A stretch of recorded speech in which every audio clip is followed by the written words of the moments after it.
All right, day one of our UFC 246 coverage is officially in the books, but we need to recap what happened moments ago here at the Pearl at the Palms in Las Vegas. The highly anticipated press conference just wrapped up between Conor McGregor and Donald Cerrone, and everyone wanted to know what would go down. Would there be fireworks, vitriol, trash talk, all that stuff and more? Well, let's get the opinions of these two very smart men. Marc Raimondi, Okamoto of ESPN. Of course, I'm Ariel Helwani. We are here in Las Vegas for 246. And Marc, I'll start with you. There was a lot of talk, a lot of questions about what kind of Conor we would see at the press conference, what kind of Donald Cerrone we'd see. What'd you make of what we ultimately saw from both men here this afternoon? Well, there was no trash talk. There was no vitriol. There was no venom. And it was very respectful. It was complimentary. And it started, I think McGregor kind of set the tone when he first walked on stage, turned to Donald Cerrone and shook his hand. And when was the last time we saw Conor McGregor walk onto the stage at a press conference and shake his opponent's hand? Usually they're fine. They're separating them and there's security on stage. And it's been a while, and it was almost a breath of fresh air, I would say. You know, I think Conor said it best when he said, "I'm real. I'm not going to fabricate something here. I react to the situations as they are," and we can probably come up with some exceptions to that over the course of his career where he may have ratcheted it up a little bit. But I think that he's being honest when he says, you know, I come to a press conference and I'm not trying to get across something. I'm having fun and I'm playing in the atmosphere that I'm in. That said, it always seems to me, and especially with a fight with so much stakes. I mean, these stakes are different than normal because we're not necessarily talking about, oh, you know, Donald Cowboy Cerrone is going to get a title shot, but the stakes are big in that this is a big fight for Cowboy. He himself mentioned on the stage that, you know, there's this perception out there that he doesn't always win the big one. And for Conor, he doesn't want to fight in 3 years. So I would at least like to see a competitive fire between the two.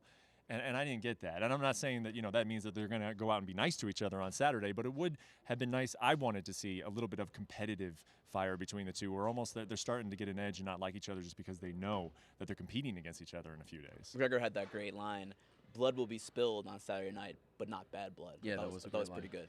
So just You like to be that one? clear, I did like that one. I did think it was one of the better lines, if I'm being honest. So, yeah, good one to point out. So were you disappointed, Brett? Like, did you feel like it was a letdown? I mean, personally, I wasn't super disappointed because it's kind of what I expected, you know, especially seeing Cowboy over the weekend and kind of knowing what his mindset was coming into this, and also knowing that I think Conor was just, he does respect Cowboy, and I think that another part of him does kind of want to clean up his image a little bit, or at least thinks that, you know, it's not a bad idea to do so. But yeah, I guess I was a little bit disappointed. It didn't seem like there was a lot of fight. Conor McGregor is coming back for the first time since 2018, and that to me felt a little low energy. Now, part of that I think has to do with the crowd. The Irish fans aren't here yet. I don't know if they're going to come in, but just the energy level of the crowd was a little low. But yeah, it didn't feel like they look like two guys who say that they're going to go put on a show, but there's just not that competitive. You know, I mean, we're talking about two of the top lightweights in the world competing on Saturday. I wanted to feel that energy, and I really didn't today. Let me ask you this this theory that I had, Marc. Let me ask you about this, because I was wondering if maybe, you know, people were saying there's no mental warfare, right? There's no games being played. Is it possible that there actually are games being played by Conor McGregor where he's actually trying to butter him up and lure Cerrone, strip him down of his guard, make him feel like, oh, we're buds, we're just going to go in there, and then go in for the kill like a sniper? Because I feel like Conor is able to switch that on, and sometimes it might come across like Cerrone, and this is really the same Cerrone we've always seen, but sometimes it comes across he's just happy to be there, he's happy to have a good old-fashioned brawl. Is it possible that Conor is actually playing mind games, but not the traditional mind games? Well, there is a certain prominent journalist, I think you maybe know who it is, and I think you do too, who believes that a Donald Cerrone who comes into a fight as a friend of the foe, as someone who is not talking trash, not doing this kind of thing, actually works to the benefit of the opponent. I'm not sure who that journalist is, but I've heard that theory I have no before. idea who you're talking about. So by that token, you may be correct. Maybe this is a part of the game of Conor McGregor. He did say one thing also at the press conference, that he can read Donald Cerrone like a children's book. Yes. And I'm not sure if that was entirely about just the fight. Maybe it's before the fight. Maybe he has also watched Cerrone in the build-up, in the lead-up, and maybe he is implementing this strategy. That's a possibility. You know Donald Cerrone very well. You spoke to Donald not that long ago here in Vegas. Do you get the sense that he's just happy to be here, that he's happy to take part in a Conor fight, or is he actually coming to win? One thing I don't love hearing, and look, we're all you know, speculating about the psychology of these things. Amateur psychologist. Amateur psychologist, 100%. So we don't know, and especially with Cowboy because he's so unpredictable. I mean, we've seen him in different scenarios perform differently. You know, he seemed to really not like Nate Diaz, you know, and there was a lot of heat behind that one. I would say that was not one of his better performances. Earlier in his career, he fought Jamie Varner and hated Jamie Varner, and he had a great performance. You know, Mike Perry, he liked, had a great performance. You know, and Alexander Hernandez last year got really mad at him, got offended by some of the things he said. Great performance. There's no real set recipe for which type of Cowboy we're going to see. But I will say one thing that at least stuck out to me is that he keeps on talking about a show. And I think that Cowboy sometimes likes the idea of a show and doesn't forget, but hey, win. You know, this is also this is a competition. This is two people trying to further their careers and to win a competition. It's not just about putting on a show, and that's why fans love him. But he said that a bunch today. That we're going to put on a show. We're going to blow the roof off. I wanted to hear him say, "I'm going to beat this guy. I am going to beat Conor McGregor." No? Are you buying the notion, Mark? Sorry to interrupt. Are you buying the notion that this is a new Conor McGregor? You know, it was almost like he was at a parade at Disney World. He's like waving at everyone, thanking everyone for being there. Are you buying this notion that he is a changed man based on what you saw out there? I don't know. I think, like Brett said, he's always said that he's real when he approaches these fights, and when he doesn't like someone, he reacts that way. If he does like someone, like, you know, he does respect Donald Cerrone, he reacts a different way. So I'm not sure if he's changed necessarily, although it was a change that we saw as far as the outward. We don't know how he's feeling on the inside. We don't really know if McGregor has changed. We're just amateur psychologists. We're not the real certified deal. So it's so hard to say. But, I mean, this was certainly a different version of him than we have seen at a press conference, at least in a very long time. Yeah, I will say that I liked the friendly nature. I like that it wasn't as heavy as the Khabib press conferences. Those were very dark and just uncomfortable, right?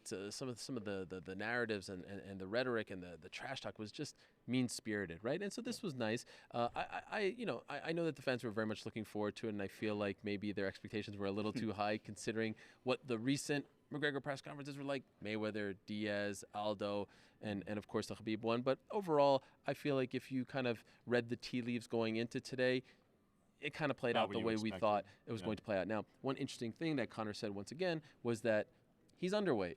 And so it seems like going into Friday, not a lot of pressure. He could just kind of go to media day tomorrow, do his thing. But you have insight into how much weight Donald Cerrone has left to cut. Where's he at right now from what you're hearing, and how much left does he have to cut? Well, he's over 170. I mean, he's not walking in like Conor and, you know, eating breakfast and then stepping on the scale. He is cutting a small amount of weight, under 10 pounds. But I do think that it's worth noting, you know, and we're talking about this press conference and what we can take from it. We can't take too much from it. I thought the most exciting part was seeing them stand next to each other, you know, and getting a sense of where that size difference is. Donald Cerrone is going to be the bigger man, and how do I think that could benefit him? It could benefit him in wrestling, but he said he's not going to wrestle. And I also think it could benefit him in the durability. You know, I mean, we saw that Nate Diaz was able to take a lot of shots from Conor McGregor at 170 pounds. Now, Nate Diaz is known for his durability, but it doesn't hurt when you're taking a punch to be the bigger man, and Cowboy will definitely be that on Saturday. Last thing, Mark, you asked Conor about the possibility of him turning around relatively quickly. You noted the fact that March 7th, still without a main event. They're trying to do Israel Adesanya against Yoel Romero. They're having issues getting that fight done. As far as Israel's side is concerned, just found out that Robert Whittaker is out of that fight as well. What did he tell you about the possibility of a turnaround in essentially a month and a half? Will attainable is the words that he used, and it's dependent, of course, on what happens in the Cerrone fight. I mean, he could lose, and then that would obviously be off the table. But, I mean, if it's a quick finish, if it's a first-round finish, it's certainly possible. Dana White didn't shut the door on that either. He said it was, anything is possible. So it seems like that at least the door is slightly open for Conor to turn around for the quickest time in his career. He wouldn't have. It's only 2 months from now. Right, less than 2 months. Less than 2 months from now. Absolutely, and wouldn't you know it, both Jorge Masvidal and Kamaru Usman are here in Las Vegas, and both will be holding court on Thursday doing their own press conferences. So that should be interesting as well. They're not announcing anything between them. Masvidal is very clear he's here to watch Conor and wants that fight, but it'll be interesting to see if, in fact, Conor does have a great performance and a relatively, unscathed performance, if you will, if he does turn around and fight on March 7th. Something to think about as you watch this fight on Saturday night. All right, we're out of time. Day one in the books. We're back on Thursday, media day, the press conferences from Masvidal and Usman and McGregor and Cerrone, all that and more. We'll recap that as well. But for now, we shall say goodbye from Sin City. For myself, Mark, Brett, and our whole team, thank you for watching. We'll see you Thursday night. Thanks for watching ESPN on YouTube. For more sports and analysis, download the ESPN app. And for live streaming and special content, subscribe to ESPN Plus.